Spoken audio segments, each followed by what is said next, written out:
ज्ञानतिमिरान्धस्य ज्ञानाञ्जनशलाकया चक्षुरुन्मीलितं येन तस्मै श्रीगुरवे नमः। चक्षुरुन्मीलितं येन तस्मै श्रीगुरवे नमः। नारद जी के दुख दूर करने हेतु सनक सनंदन सनातन सनत कुमार विचार किए कि अब बद्रिका आश्रम से हम कुछ नीचे को आएंगे और श्रोतागण कुछ नीचे से ऊपर को आएंगे, तो आनंद नामक घाट गंगा किनारे भागवत का आयोजन करने हेतु प्रस्तुत हुए।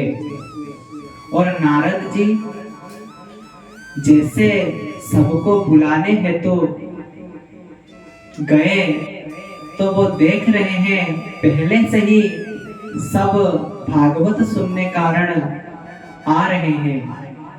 कौन कौन आ रहे हैं?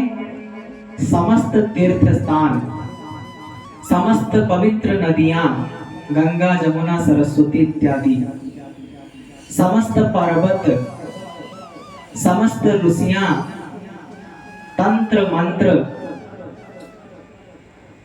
इत्यादि, समस्त गंधर्व देवताएं सब कथा की ओर आ रहे हैं कथा सुनने हेतु। आकर के पहुंच गए। अब कथा व्यास सनत कुमार को चुन लिया गया। अब उनको कथा व्यास को आसन में अभिषिक्त करवाए, वंदना किया, पूजा किया। अब सनत कुमार नारद जी को बोले, 3 आसन आप यहाँ पर भक्ति ज्ञान वैराग्य के लिए बिछा दीजिए। और जैसे 3 आसन लगाकर भक्ति ज्ञान वैराग्य को आवाहन किया गया, निमंत्रण किया गया, तो भक्ति महारानी बोले, 1 आसन आप यहाँ से हटा दीजिए। मैं समस्त भक्तजनों के हृदय रूपी आसन में विराजमान करूंगा। उनके हृदय में निर्गुण रूप में बैठी हुई मैं कथा का श्रवण करूंगा। तो ये सुनकर भक्ति महारानी का आसन हटा दिया गया। ज्ञान वैराग्य वहां पर बैठे और कथा जैसे प्रारंभ हुआ, साप्ताहिक विधि से कथा शुरू हुआ। जैसे 7 दिन पूरे हुए, तो समस्त भक्तजनों के हृदय में भगवान का परिप्रकाश हुआ। सबके हृदय कंदर में सबको भगवान का साक्षात्कार हुआ, दर्शन हुआ।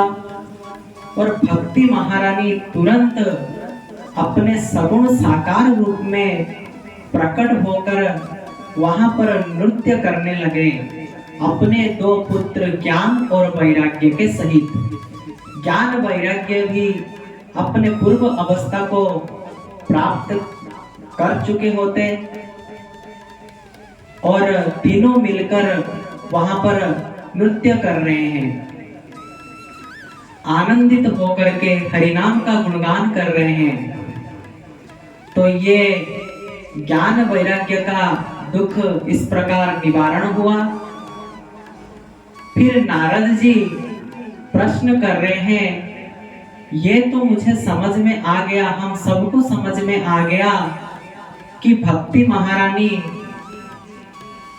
कृपा करते हैं, भागवत भगवान सबके ऊपर कृपा करते हैं।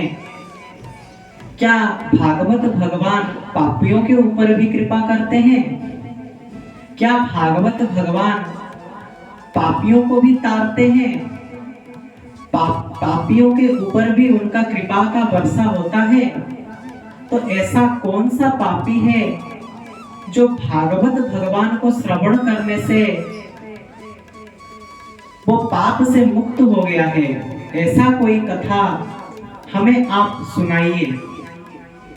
तो पंचम अध्याय में धुंधुकारी का कथा अभी सुनाने जा रहे हैं। तो ये एक ऐसा पापी का कथा है जो ऐसा कोई भी पाप वो जीवन में किया ना हो, सब प्रकार का पाप किया है, और भागवत भगवान कैसे उसको पार लगाते हैं वो अब हम जानेंगे।